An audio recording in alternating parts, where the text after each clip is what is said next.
Good morning, students. We continue that lesson. Yesterday I finished up to the meteors. So now continue that next one. Okay. Okay. See, up to the shooting stars we finished yesterday. Now you see that the next one. Meteors which strike the earth's surface are called meteoroids. Meteorites. So underline what is meteorites. Meteors which strike the earth's surface are called meteorites. You understood about the meteorites? Okay, now see the motions of the earth. Have you noticed the sun in the morning, afternoon, or evening? Is it in the same place throughout the day? No. So it is seen in the east in the morning, overhead in the afternoon, and the west in the evening. So what is the position of the sun? What is the position of the sun in the daytimes? Yes, in the morning time we see the sun in the east side. In afternoon it is in that overhead, and on that evening it is in the west side. Have you ever thought of that reason behind it? Anybody you think that? This is because of the constant moving of the earth around the sun. So sun is not at all moving any place. Sun is in that place only. So what it is happening, we are feeling that the sun is moving. So because of the earth's rotation, it seems that the sun is moving, but it is not so. This is similar to what you experience when you are traveling in a bus or train. So when we are sitting on that window side of the bus or a train, we will see that plants and the trees, the shrubs, the fields, everything moving with us. But what is that one? So they are not moving, they are placed in one place only. That movement of the train and the bus, we feel that thing, plants are also plants, not only that plants, trees and all, even the sky, moon also. Sometimes in a night traveling we feel the stars, moons and all moving with us. So because of the moving of that bus or a train. Understood, children? Yes. When you look out of that window, the trees, lampposts, and other objects seem to be moving. But actually, what is going on there? It is you who are moving. To understand the motions of the earth better, you need to be familiar with the shape and inclination of the earth. Okay, so shape and inclination of the earth means what? The earth is spherical in shape. So what is the shape of that earth? Earth is in spherical shape. It rotates on its axis, which is an imaginary line. So anybody put the hole on that earth in that center and put a stick to move, rotate? No, it is that imaginary line that runs from the North Pole to the South Pole, passing through the center of the earth. The earth's axis is always tilted or inclined from the vertical by an angle of 23 1 by 2 degree. So what is that shape? It is inclined. Inclined means what? It goes inside. Okay, so how is that oval shape? One part is get inside and another twos are big from that other two sides. So that is inclined. It is an oval shape. So it makes an angle of 62 1 by 2 with the plane of the earth's orbit. Understood, children? So now see the next one, rotation. It is the spinning movement. Rotation means what? It is a spinning move. So when that in that finger somebody's are rotating that ball and all, no? Yes, that is spinning. Okay. Earth on its axis. The earth rotates from west to east. It is an anti-clockwise and it takes 23 hours 56 minutes and 4.09 seconds to complete one rotation. So how many hours it is taking? 23 56 26 hours 56 minutes, not complete 24 hours. Okay, so only 4 minutes it's left, 4.9 seconds. Okay, so 23 hours 56 minutes and 4.9 seconds. So for completing one rotation, what is the timing of that earth? Earth, 23 hours 56 minutes and 4.09 seconds. The time taken by the earth to complete one rotation is called a day. So underline what is why we called what is that day? The time taken by the earth to complete one rotation is called a day. The same. So the rotation of the earth causes day and night. As the earth is spherical in shape, only one half of it is illuminated by the sun at a time. So earth is rotating like this, no? So one part only get the facing that sun and another part is not facing the sun. So that which part getting that sun, which part is facing the sun, in that surface is a day, or the opposite side is night. Yes, the other half remains dark. The illuminated portion of the earth experiences day, whereas the darkened part of the earth experiences night. The line which divides the surface of the earth into a lightened half and a dark half is called terminator line. So what is terminator line? Underline that sentence. The line which divides the surface of the earth into a lightened half and a dark half is called the terminator line. Underlined? Yes. So now we see the second movement of the earth, revolution.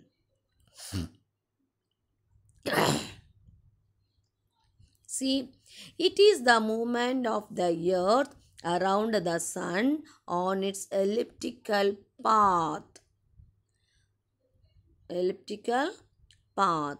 The earth takes 365 1 by 4 days to complete one revolution. So how many days it is taking to complete one revolution?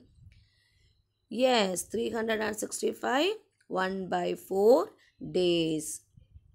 Yes, it revolves around the sun at a speed of 30 km per second. Within a second, how many kilometers is revoluting? It's revoluting. Yes, it revolves 30 kilometers. 30 kilometers per second. Per second. For the sake of inconvenience, we take it as 365 days and call it a year. Okay? Yes. The remaining quarter day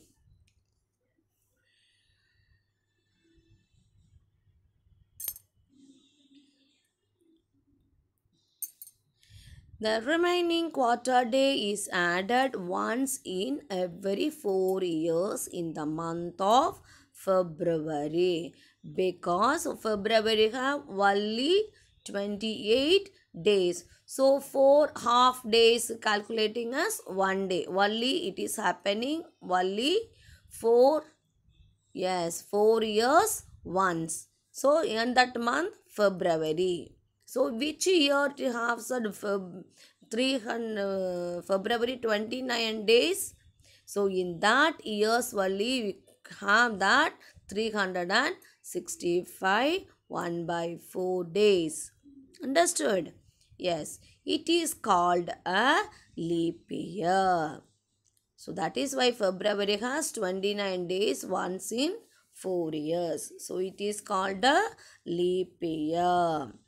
The inclination of the earth on its axis and its revolution around the sun causes different seasons.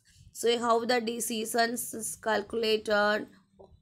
Yes, the inclination of the earth on its axis. Underline that one. The inclination of the earth on its axis and its revolution around the sun causes different seasons. Underlined. Yes. Now see the next one.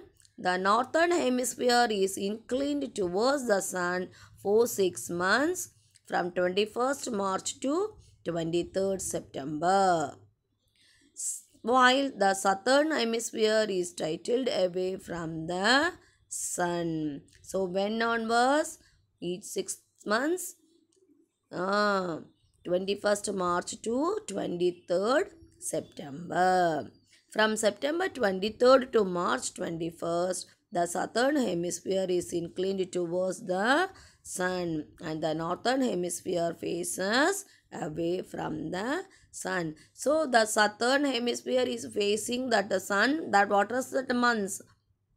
6 months. So remaining 6 months, southern hemisphere is inclined. Okay, the northern hemisphere is facing to the sun.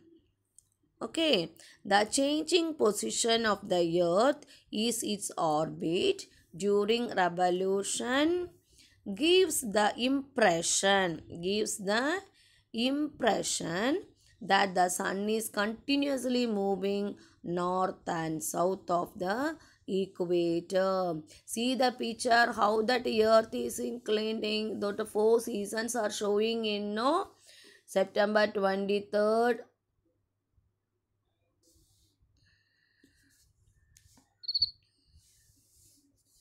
September 23rd, June 22nd, March 21, December 22nd. So 6 months, 6 months.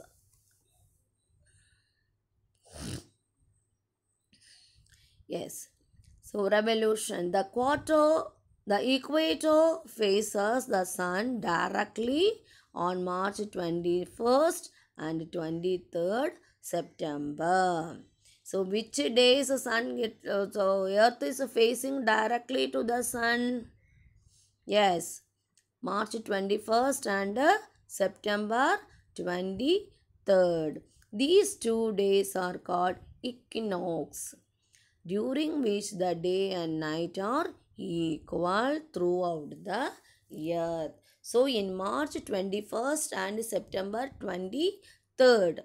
Okay. So in that days are day and night are equal because it is facing the sun directly.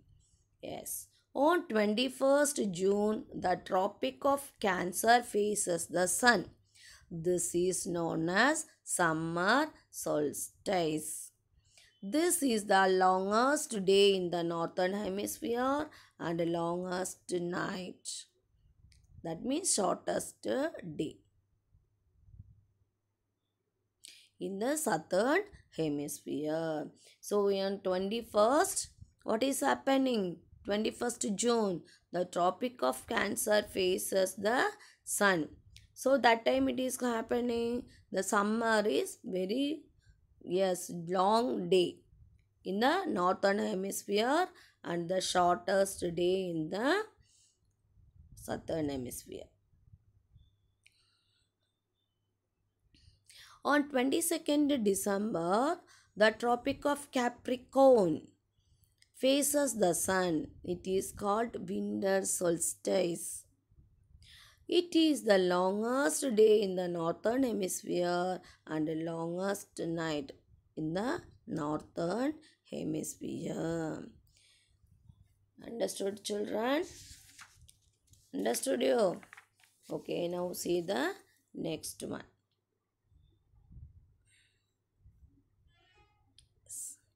Spheres of the earth.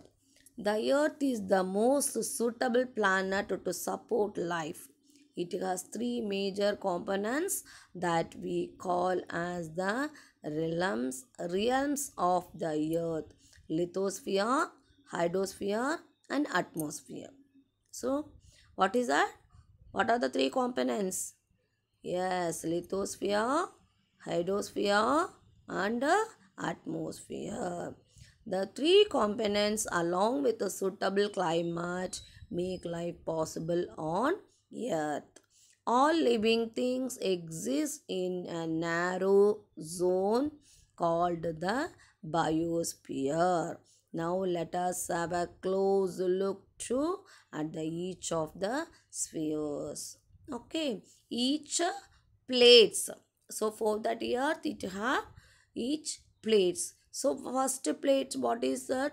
Lithosphere. Okay. Lithosphere. The word lithosphere is derived from the Greek word lithos, which means rocky. The lithosphere is the land on which we live. So that means first upper surface.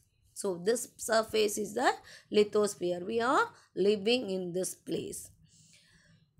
It is the solid outer layer of the earth consisting of rocks and soil. Okay. So next one, hydrosphere. The word hydro means water in Greek. The hydrosphere consists of water bodies such as oceans, seas, rivers, lakes, ice caps on mountains, and water vapor in the atmosphere. It is the hydrosphere. Last one, atmosphere. The word atmo means air in Greek. So which and all we have in that earth? Land is there, water is there, and that air. So these three, without these three, no any life in the earth. Okay.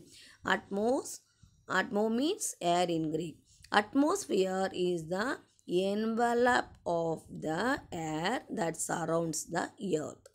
Different types of gases make up the atmosphere. The major gases are nitrogen and oxygen. So underline these words, ma'am.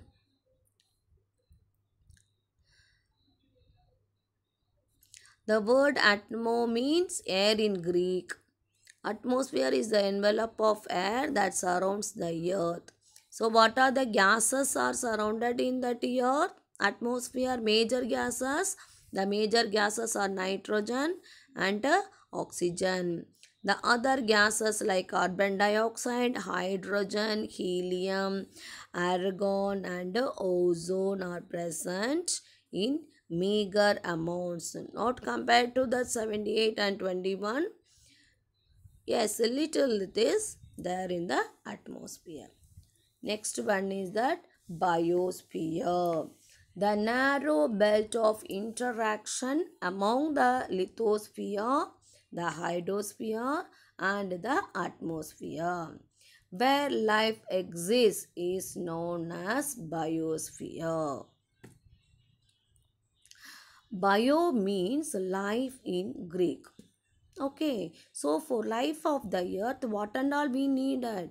We need land, we need water, and we need air. So these three places where it is coming, the exists, is known as biosphere. Okay, each zone has its own climate, plant, and animal life. These zones are known as ecosystems. What is called ecosystems? Yes, each zone has its own climate, plant, and animal life. These zones are known as ecosystems. ecosystem. That means it is combined with a lithosphere, hydrosphere, atmosphere and a biosphere. Understood children this lesson? Okay, just one recapture. What we read in that lesson. What we know. What do you understand in this lesson? Just we recapture the summary. See the summary. The universe was formed 50 million years after the Big Bang explosion. Many galaxies are found in the universe. Our solar system is a part of the Milky Way galaxy. The sun is so huge that it accounts for 99.8% of the entire mass of the solar system. All planets rotate anticlockwise on their own axis except Venus and Uranus. Next, asteroids are found as a belt between Mars and Jupiter. The rotation of the Earth causes day and night. The revolution of the Earth causes seasons. Summer solstice is the longest day in the northern hemisphere. The presence of land, water and air along with a suitable climate makes the life possible on Earth. So understood you children? Okay. So after this seeing that read this lesson, you find out the fill in the blanks, choose the correct answer, find that answer in the next class I will ask you.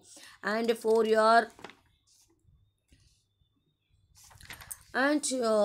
activity, so at the back of that lesson they given the solve puzzle. So finish it and send it in that WhatsApp. Understood children? Thank you children. Have a nice day.